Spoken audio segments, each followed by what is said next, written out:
One single wild plant packs more calcium than 2 glasses of milk and grows free across half of North America. Foragers knew it for centuries, but the dairy lobby made sure you forgot. How did something so powerful vanish from store shelves? And could this one plant solve the vegan calcium debate forever?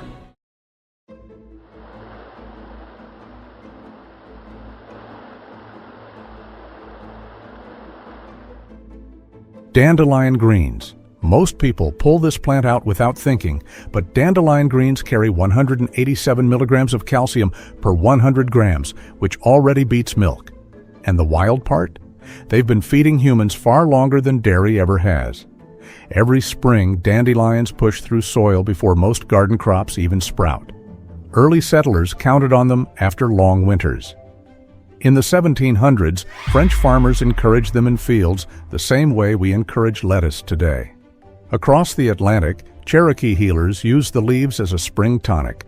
Lakota cooks mixed young greens with bison tallow. Even European physicians wrote about it. A 1618 apothecary manual listed dandelion as a blood purifier long before vitamins were measured. Yet ask anyone today, and they'll call it a weed. That shift happened fast.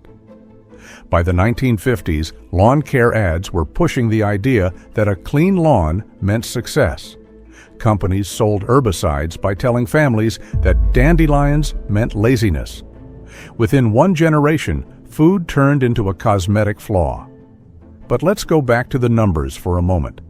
Dandelion greens carry vitamin A levels higher than carrots. One serving meets your daily vitamin K requirement. They offer potassium levels close to bananas. Bitter taste usually signals high nutrient density, and that bitterness protects families through centuries of nutrient-poor winters. The leaves sauté like spinach.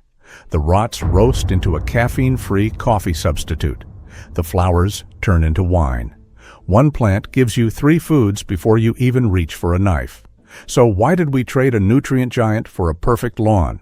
This brings us to a crop that is never worried about lawns, appearances, or picky soil. It fed empires, survived bans, and still grows where nothing else tries. Amaranth greens. At first glance, amaranth looks like a wild roadside volunteer, but its leaves carry about 215 milligrams of calcium per 100 grams, making it stronger than milk, kale, or most store greens. Yet history gives it an even deeper story. Aztec farmers cultivated amaranth over 6,000 years ago. It filled their fields the way corn fills the Midwest now. Spanish chroniclers described entire festivals built around it. Warriors ate amaranth paste for strength. Mothers fed it to children during drought seasons. The seeds mixed with honey formed ceremonial dough figures that frightened colonial priests. By 1530, Spanish authorities banned amaranth during religious suppression campaigns. Grow it and you risk punishment. But amaranth didn't fade. It survived quietly in Pueblo gardens, Navajo plots, and along fence lines across the Southwest. It loves disturbed soil. It thrives in heat. When many crops fail in a dry year, amaranth grows faster. That resilience made it a survival plant during the Dust Bowl. Families in Oklahoma boiled the greens when vegetables were scarce. Nutritionally, it delivers more than calcium. The leaves carry iron levels similar to spinach, plus magnesium, folate, and plant compounds that support heart health. The flavor is mild, slightly earthy. Young leaves taste tender. Older leaves cook well in soups. Today, scientists praise amaranth as a climate-resilient green. Meanwhile, most shoppers walk past it without knowing they're seeing one of history's greatest foods. So why aren't more people foraging or growing a plant this tough and this nutritious? Because the next plant on the list hides in cracks of sidewalks, grows like a succulent, and holds more calcium than tofu. Yet people treat it like yard waste. Purslane. We're going to talk about what parts of the purslane are edible and what the benefits of eating purslane are. But first, it grows everywhere, in driveways, sidewalks, empty lots, and yet almost no one eats it. But this overlooked weed carries more calcium than spinach, plus omega-3s most plants don't even have. Purslane's story goes way back. Greek botanists were talking about it 2,000 years ago. In medieval Europe, it wasn't just tolerated, it was cultivated. Herbalist Nicholas Culpeper praised it in the 1600s for cooling fevers and calming stomachs. Native American groups like the Zuni also used it as food and medicine. In one meal, you're getting roughly 253 milligrams of calcium per 100 grams, plus bonus potassium, magnesium, and iron. That's almost triple the calcium in raw kale. But here's what most people miss. A purslane doesn't just survive, it adapts. This plant can grow in poor, compacted soils, even salty patches. In fact, studies show it thrives under drought stress. Researchers have even looked at purslane for space farming thanks to its nutrient profile and low maintenance needs. Flavor-wise, it's lemony and a little crunchy, perfect raw or sautéed.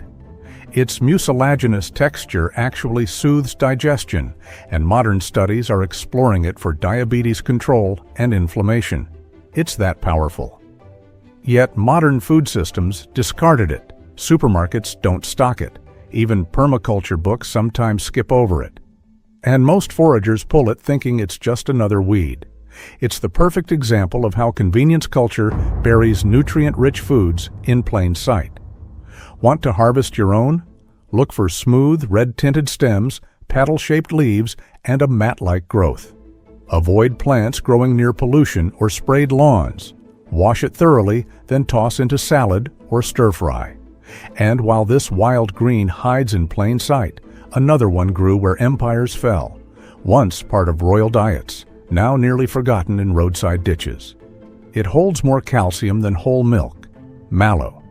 You've probably walked past this plant 100 times, along roadsides, near fences, or creeping under garden beds.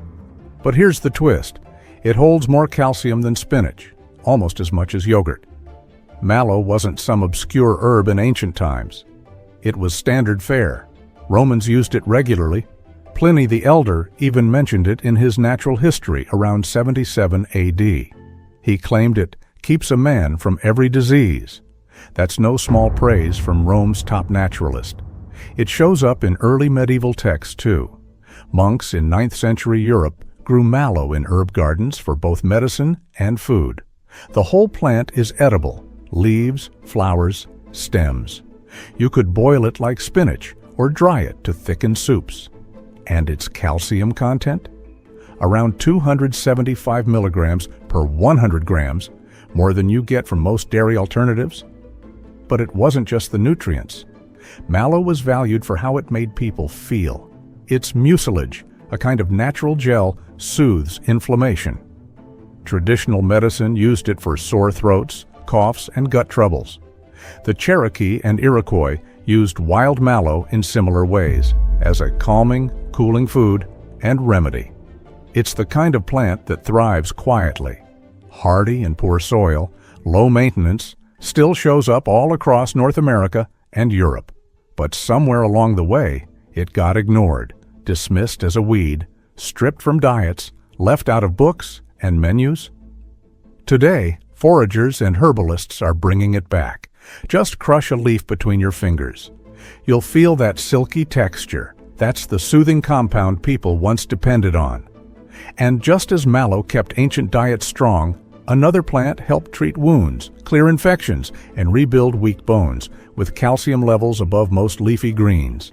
Its soft taste hides a sharp legacy. Chickweed.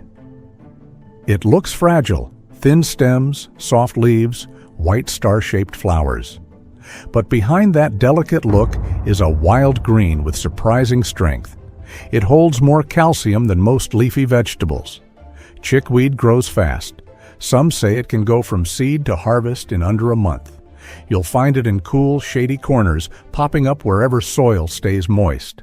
It thrives in spring and fall, but under the right conditions, it grows year-round. Now here's the catch. While it feels modern, people used chickweed centuries ago. In the 1600s, English herbalist Nicholas Culpeper praised it for healing wounds and calming inflammation. He said, "It is a fine, cooling herb." Across Europe, Peasants added it to broths and porridge. Native tribes across North America used it too, mostly for treating skin conditions, boils, and burns. But what makes it really special? Roughly 300 milligrams of calcium per 100 grams. That's nearly as much as a glass of milk, but from a weed most people ignore or pull up by accident. And it doesn't stop there. Chickweed carries vitamin C, magnesium, and a touch of iron.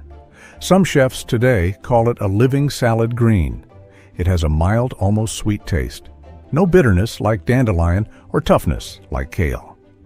Just toss it raw in a bowl or blend it into pesto. No need to cook it. Just rinse and eat. There's something satisfying about finding something so nourishing in such an unassuming plant. It doesn't demand attention, but it quietly gives more than many crops we baby and fertilize. And just when you think you've seen the peak of wild nutrition, there's another one, a forgotten green once fed by armies and farmers alike, with calcium levels over 300 milligrams per 100 grams and a backstory that stirs up debate in modern farming circles. Lamb's quarters. It grows like a weed in alleyways, fields, and gardens. Lamb quarters are one of those weeds in your garden. You don't want to miss it. But it quietly holds more calcium per bite than most supermarket greens. About 309 milligrams per 100 grams. That's more than bok choy, kale, and even some cheeses. So why don't more people eat it? Because most folks think it's just a dirt plant. Even though it fed entire villages across Europe and North America for centuries, somewhere along the way, it got pushed aside, labeled undesirable. But wild foragers and old-school gardeners still know its value. It tastes like mild spinach.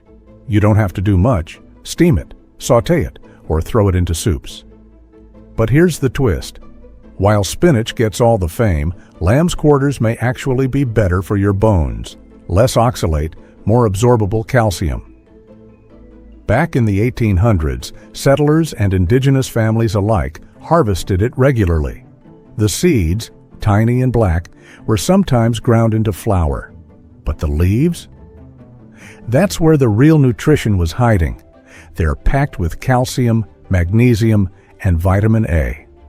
1 cup gives you more than a third of your daily calcium needs, and it's resilient. You don't need a greenhouse, fertilizer, or fancy soil. Lamb's quarters thrive in neglected places, vacant lots, abandoned fields, forgotten gardens. It refuses to quit. In 1972, a study on wild edibles compared common greens and called lamb's quarters one of the most nutritious found in the wild. Yet today, most people walk past it without a second glance. Makes you wonder what else we're missing right under our feet. That leads us to a plant with a sting, quite literally. Boiled, it carries close to 500 milligrams of calcium in just 100 grams, but it's been banned in some urban areas due to allergic reactions and misuse. Stinging nettle. In 1980, a USDA analysis found that boiled nettle contains over 480 milligrams of calcium per 100 grams. That's more than twice the calcium in milk. So how did we go from a healing staple to avoiding it like poison ivy? Stinging nettle has been around forever. It shows up in ancient European texts, indigenous herbal records, and even 3,000-year-old burial sites. Roman soldiers rubbed it on their arms to stay warm in the cold. In Ireland, families boiled it every spring to clean the blood. The Cherokee, Lakota, and many other tribes used it for food, medicine, and fiber. But let's talk about the sting. That's what scares people. The fine hairs on its stem and leaves inject histamines and formic acid into the skin, causing a brief burning sensation. It's annoying, sure. But here's what most folks miss. Once it's boiled, the sting disappears. Just like that. And what's left is one of the most nutrient-dense greens on the continent. It doesn't just stop at calcium. Nettles are packed with magnesium, iron, vitamin K, and protein. That's why some herbalists call it the original multivitamin. During World War II, British troops even used nettle fibers to make military-grade cloth. And get this, A single square meter of wild nettle can feed a family. It grows fast, comes back stronger every spring, and needs no help from fertilizers or irrigation. That's resilience. That's survival food. But in 2003, several urban foraging bans added nettle to restricted lists due to allergy risks. Some cities are fined for harvesting it from public parks. The plant that once healed armies suddenly became a public enemy in local ordinances. These wild greens hold more than calcium. They hold a piece of erased food history. Click the next video on your screen right now before it disappears. Another story is waiting for you.